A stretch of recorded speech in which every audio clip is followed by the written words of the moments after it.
स्कंद पुराण में बताया गया है कि जो स्थान वृंदावन में श्रीमती राधा रानी का है, वही स्थान द्वारका में रुक्मणी मैया का है। रुक्मणी दुरावत्यम तु राधा वृंदावने वने। तो क्या इसका मतलब ये है कि राधा रानी और रुक्मणी देवी एक ही हैं? श्रीमती राधा रानी सभी शक्तियों का विस्तार करने वाली आदि शक्ति हैं, क्योंकि वे भगवान की अंतरंगा शक्ति है। उन्हीं से लक्ष्मी देवी प्रकट होती है। वह लक्ष्मी देवी का ही एक स्वरूप रुक्मणी मैया है। परंतु जिस प्रकार वृंदावन में कृष्ण श्रीमती राधा रानी के बिना नहीं रह सकते, ऐसे ही द्वारका में वे रुक्मणी के बगैर नहीं रह पाते। तो कोई भेद नहीं है। जब भगवान श्री कृष्ण अपने ऐश्वर्यशाली रूप में होते हैं तो द्वारकाधीश कहलाते हैं। वह उनकी अंतरंगा शक्ति के रूप में होती है रुक्मणी जी। वह जब भगवान गोलोक धाम में अपने गोप ग्वाल के रूप में होते हैं, तब वे भगवान आदि भगवान गोविंद श्री कृष्ण कहलाते हैं तथा उनकी अंतरंगा शक्ति श्रीमती राधा कहलाती है। और ये प्रसंग कुछ ऐसा है कि महाराज भीष्म की राजसभा में अनेक साधु संत आते थे और भगवान की कथा व लीलाएं कहते, जिन्हें रुक्मणी देवी पर्दे के पीछे से सुना करती। केवल सुनती थी। उन्होंने कभी कृष्ण को देखा नहीं था, परंतु पूर्ण चित्त से एकाग्र हृदय होकर वे कृष्ण चरित्र को सुनती। कहते हैं कृष्ण चरित्र कलि कलमश ध्वन, यानी कृष्ण के विषय में केवल सुनने मात्र से सारे पाप दूर हो जाते हैं। यानी हम भी यदि भगवान के विषय में सुनना प्रारंभ करें तो अपने जीवन का उद्धार कर सकते हैं। इस प्रकार केवल सुनने से ही रुक्मणी देवी ने भगवान से विवाह करने का निश्चय कर लिया कि मैं श्री कृष्ण के सिवाय अन्य किसी से विवाह नहीं करूंगी, चाहे मुझे कितने भी जन्म क्यों न लग जाएं, इस जन्म में नहीं तो अगले जन्म में, किंतु यदि विवाह करूंगी तो केवल कृष्ण से। इसी तरह हमें भी अपने जीवन का लक्ष्य केवल कृष्ण को ही बनाना चाहिए। गीता में भगवान कहते हैं कि जब हमारे जीवन का लक्ष्य केवल कृष्ण ही हो तो वे आते हैं, अवश्य आते हैं, और इसमें हमें संदेह नहीं रखना चाहिए। आगे रुक्मणी देवी की इच्छा तो भगवान को समर्पण करने की थी, परंतु उनके बड़े भाई रुक्मी कृष्ण से द्वेष के कारण शिशुपाल से उनका विवाह कराना चाहते थे। तो अब रुक्मणी देवी क्या करें, किसको बताएं? तब उन्होंने एक प्रेम की पाती लिखी। वो एक ब्राह्मण को देकर उसे भगवान श्री कृष्ण को पहुंचाने का निवेदन किया, जिसमें 7 श्लोक है। और पहला श्लोक है, हे त्रिभुवन सुंदर, आपके गुणों को जो सुनने वालों के कानों के रास्ते हृदय में प्रवेश करके एक एक अंग के ताप, उनके दुख, उनके शोक, उनके जन्म जन्म की जलन बुझा देते हैं, तथा आपके ऐसे दिव्य रूप सौंदर्य का दर्शन करने वाले जीवों को पूरा लाभ यानी चारों पुरुषार्थों के फल मिल जाते हैं। आपके विषय में श्रवण करके ही हे प्रिय अच्युत, मेरा चित्त लज्जा व शर्म सब कुछ छोड़कर आप में ही प्रवेश कर रहा है। इस प्रकार भगवान के गुणों का वर्णन कर व सारी स्थिति बतलाकर रुक्मणी जी ने कृष्ण से याचना की थी कि वे आकर उन्हें ले जाएं। तो इससे हमें क्या शिक्षा मिलती है? शिक्षा ये है कि रुक्मणी माता ने तो अपने लिए सर्वश्रेष्ठ वर चुना था, क्योंकि भगवान से श्रेष्ठ कोई नहीं, उनके सामने सभी अयोग्य हैं।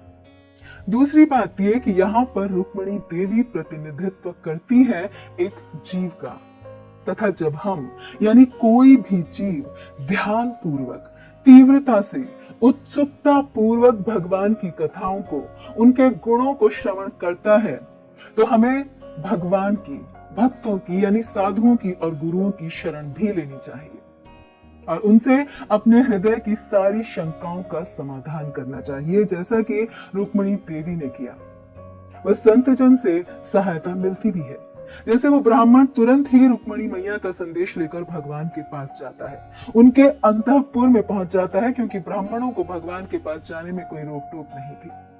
तो भगवान ने उन्हें अपने आसन पर बैठाकर उस ब्राह्मण की वैसी ही पूजा की जैसे देवता लोग उनकी किया करते हैं। अर्थात हमें भी ब्राह्मणों, संतजनों और गुरुओं का ऐसा ही आदर सत्कार करना चाहिए। और तब भगवान ने उस ब्राह्मण से ही उस पत्र को पढ़ने को कहा, क्योंकि भगवान कभी कोई कार्य छुपकर नहीं करते। तब ब्राह्मण से पत्र सुनकर भगवान कहते हैं कि सभी राजाओं का वध करके मैं काष्ठ में से अग्नि की भांति रुक्मणी को ले आऊंगा। फिर अपने साथी दारू को आदेश देकर ब्राह्मण के साथ एक ही रात में वे द्वारका से सीधे विदर्भ पहुंच जाते हैं। पता पड़ने पर बलराम जी भी तुरंत ही हाथी, घोड़े, रथ और पैदलों की बड़ी भारी चतुरंगिणी सेना साथ लेकर कुंडनपुर के लिए निकल पड़ते हैं। वहां पहुंचने पर भगवान ने देखा कि कुंडनपुर बहुत प्रकार से सजा हुआ है। रुक्मी ने बहुत बढ़िया व्यवस्था की है। शिशुपाल दूल्हा बना हुआ है और उसका स्वागत हो रहा है। राजा भीष्मक ने सुना कि भगवान श्री कृष्ण और बलराम जी मेरी कन्या का विवाह देखने के लिए उत्सुकतावश यहाँ पधारे हैं, तो उन्होंने भगवान का बहुत ही स्वागत किया। किंतु भगवान का दर्शन कर वहां पर जितने विदर्भ देश के नागरिक थे वे सभी यही प्रार्थना करने लगे कि रुक्मिणी देवी का विवाह भगवान श्री कृष्ण के ही साथ हो। तथा ब्राह्मण फिर सीधे ही रुक्मिणी देवी के पास जाकर उन्हें कृष्ण के आने का समाचार देते हैं, जिस पर रुक्मिणी देवी कृतज्ञता पूर्वक उन्हें नमन करती हैं। वह रुक्मिणी मैया ने तो पहले ही बता रखा था भगवान को पत्र में कि किस प्रकार उनका अपहरण करना है, कि मंदिर की अंबिका मंदिर में पूजा करने के बाद लौटते समय आप मुझे वहां से ले जाइएगा। तो यहाँ एक और उपदेश ये है कि जब हम देवी देवताओं से भगवान की सेवा, उनकी भक्ति मांगते हैं तो वे भी सच्चे हृदय से हमें वरदान देते हैं, जैसा कि रुक्मिणी मैया को अंबिका देवी ने आशीर्वाद दिया। पश्चात भगवान वहां उपस्थित हो जाते हैं जहां रुक्मी ने बहुत ही भारी सेना लगा रखी थी। तब रुक्मिणी मैया अपनी सखियों के साथ नयन नीचे किए हुए श्री कृष्ण को ढूंढते हुए धीरे धीरे आगे बढ़ रही थी। तभी इस विचार में कि कहाँ है कृष्ण, जब उन्होंने अपने नेत्रों को धीरे धीरे ऊपर उठाया, वह अपने बाएं हाथ के नाखूनों से अपने बालों को हटाते हुए नजर उठाकर देखा तो जितने भी सिपाही वहां पर थे एक के बाद एक गिरने लगे। इतनी सुंदर थी रुक्मिणी देवी। शिक्षा यह कि जब हमारी भक्ति इतनी सुदृढ़, इतनी सुंदर और प्रगाढ़ हो जाती है तो माया के सारे सैनिक वहां गिरने लगते हैं। और फिर तभी भगवान ने उनका हाथ पकड़कर रथ में उन्हें बैठा लिया और रुक्मिणी मैया को रथ की लगाम देकर वे स्वयं युद्ध करने लगे। रुक्मिणी देवी बार बार पीछे देख रही थी, घबरा रही थी।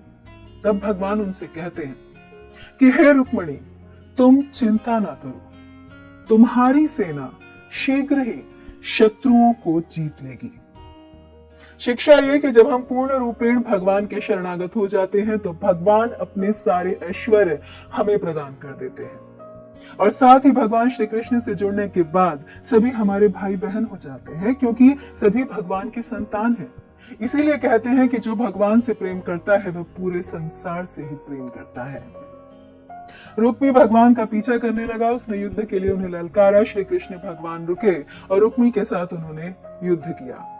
रुक्मी के रथ को पेड़ से बांधकर वे उसके आधे बाल और आधी मूंछ काट देते हैं। उसी वक्त बलदाऊ जी भी वहां पहुंच गए। शिशुपाल और उसके अन्य बारातियों के साथ कृष्ण बलराम जी ने युद्ध किया। आगे चलकर रुक्मी ने वही भोजकट नामक देश बसाया और वहीं रहने लगा, क्योंकि उसने प्रतिज्ञा की थी कि मैं अपनी बहन को वापस ले आऊंगा और कृष्ण की हत्या करूंगा, और यदि ऐसा नहीं कर सका तो नगर में प्रवेश नहीं करूंगा। तब भगवान श्री कृष्ण ने इस प्रकार सब राजाओं को जीत लिया और विदर्भ राजकुमारी रुक्मिणी जी को द्वारका में लाकर उनका विधि पूर्वक पाणी ग्रहण किया।